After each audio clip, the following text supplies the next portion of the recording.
जय विश्व बंधु। तो बंधुओं, हम श्री रामचरितमानस के उत्तरकांड कलिकाल वर्णन इसका चिंतन कर रहे हैं। दोहा नंबर 101 की ये 9वीं 10वीं चौपाई है, जिसको हम चिंतन कर रहे थे।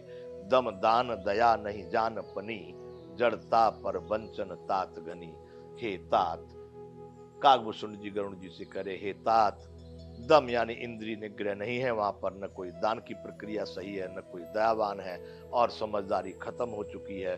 जड़ता यानी मूर्खता, और दूसरों को किसी भी प्रकार से ठगना, पर वंचनता, ये बहुत बड़ी मात्रा में। घनी, जड़ता पर वंचन तात घनी। हे तात, ये तो इसकी तो मात्रा बहुत ज्यादा बढ़ चुकी है। तो बंधुओं, ये बात यहां पर बड़ी जोर से सचोट है। परवंचनता, दूसरों को ठगना। अच्छा, अनेक प्रकार के वेशभूषा में कितने बाबा जी लोगों का भेष बना करके भी ठग ले गए। कितने लोग तो फर्जी ऑफिसरों का बन करके भी ठग लेते हैं। कैसे कैसे ठगाई हो रही है। कोई ब्राह्मण बन के, कोई ज्योतिषी बन के ठगाई, मतलब कोई चमत्कारी बनकर, कोई भविष्य वक्ता बन करके, कोई तुम्हारी कुंडली बताने कर, सब ठगाई कर रहे हैं। जिनको अपनी कुंडली मालूम नहीं, अपना भविष्य मालूम नहीं, वो दूसरों का भविष्य बता रहे हैं। इसलिए बंधुओं, जड़ता परवंचन तात घनी।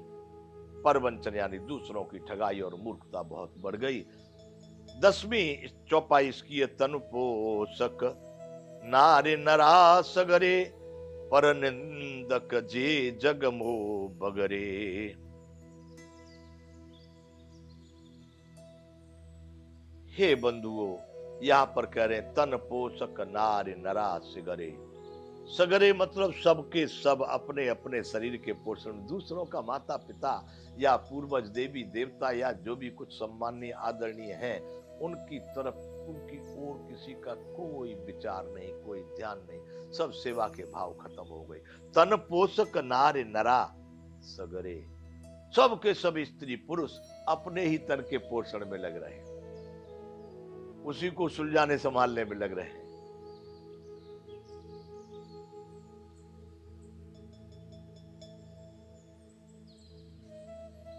और पर निंदक जे जगमो बगरे, जगमो बगरे सारे संसार में फैल गए वैसे लोग, जो केवल दूसरों का ही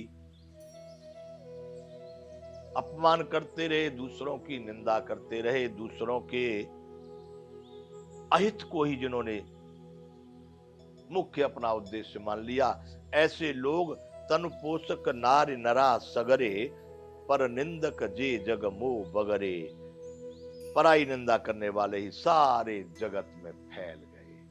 आज देख लो बंधुओं, एक दूसरे की टांग काट रहे हैं। सही इनमें एक भी नहीं है, सदमार्ग वाला, सही शास्त्रों वाला। वैसे लोग तो बंधु इस समय पर केवल प्रभु शरण में अपने दिन काट रहे हैं। क्यों होता है ये? सारी सृष्टि का नियम है। कभी अंधेरे का, अभी देखो ना, अंधेरा ज्यादा होता था, पहले प्रकाश ज्यादा था, अब अंधेरा बढ़ जाएगा। कभी दानवों का प्रभाव बढ़ जाता है, तो कभी मानवों का, कभी देवताओं का, ऐसा ही होता है। तो ये कलयुग का वर्णन है। वहां पर ऐसा ही होता है, और ऐसा ही इस समय पर भी कलयुग चल रहा है, यहां पर ऐसा ही हो रहा है। दम दान दया नहीं जान पनी, जड़ता पर बंचन तात घनी। तन पोषक नारी नरा सगरे, पर निंदक जे जग मोह बगरे। इस तरह के लोग सारे संसार में फैल गए। बंधुओं, अब इसका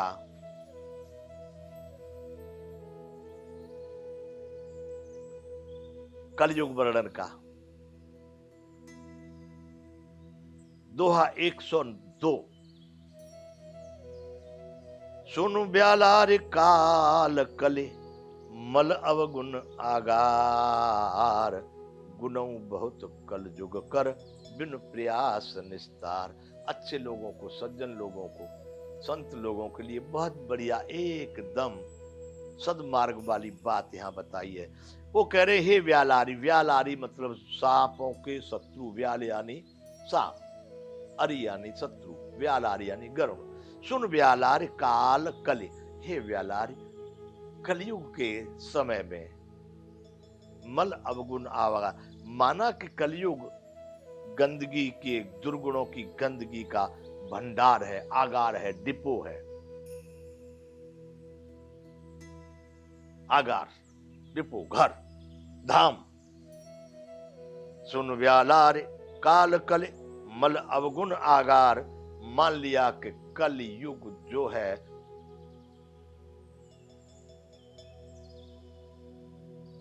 दुर्गुणों का भंडार है, दुर्गुणों का धाम है, परंतु फिर भी गुणों बहुत कल युग कर बिन प्रयास निस्तार। कलयुग के बहुत सारे गुण भी हैं।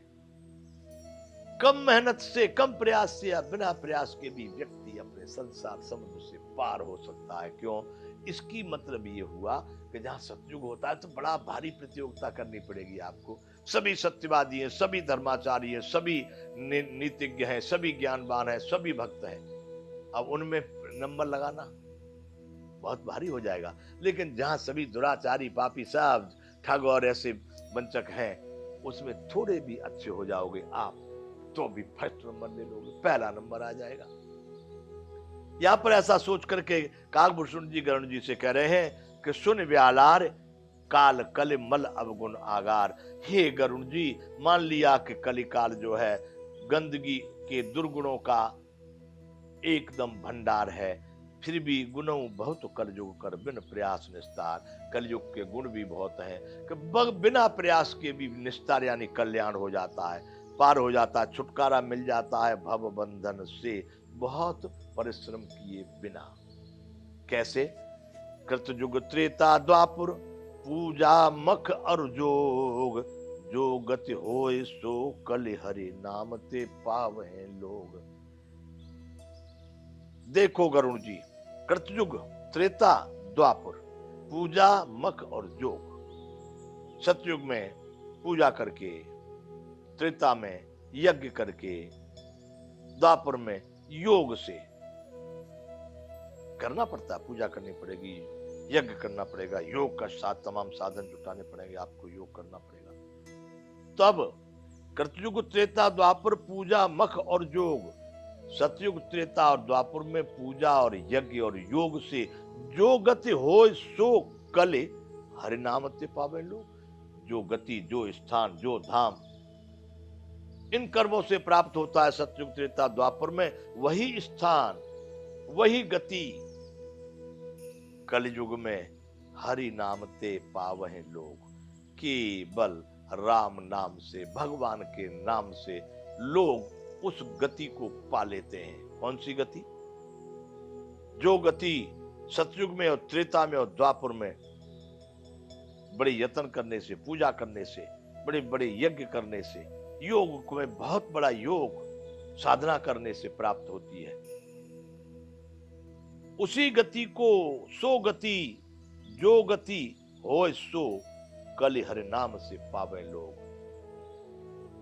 सुन ब्यालारी काल कले मलब गुण आगार, गुणों बहुत कल जुग कर बिन प्रयास निस्तार। हे गरुण जी, यद्यपि कली काल जो है दुर्गुणों का, एक गंदगी का भंडार है, लेकिन इसमें ऐसे गुण भी हैं जिससे कारण कम परिश्रम से या बिना परिश्रम के भी इस भवसागर से, भव सिंधु से पार हो सकता है। कैसे हो सकता है? कि कृतयुग, त्रेता, द्वापर, पूजा मख और जोग। जो गति, जो स्थान या परमात्मा को पाना या परम ब्रह्म को पाना या भक्ति को पाना, जो गति त्रेता में, द्वापर में और सतयुग में पूजा और मख और योग से प्राप्त होती है, वही गति कलयुग में केवल भगवान के नाम से भी उसी गति को कोई भी भक्त या कोई भी मानव पा सकता है। इसलिए हे गरुण जी, कलयुग की ये विशेषता भी है कि बिना प्रयास के, कम प्रयास के भी वह परम ब्रह्म परमात्मा को पा सकता है। जय विश्व वंदे।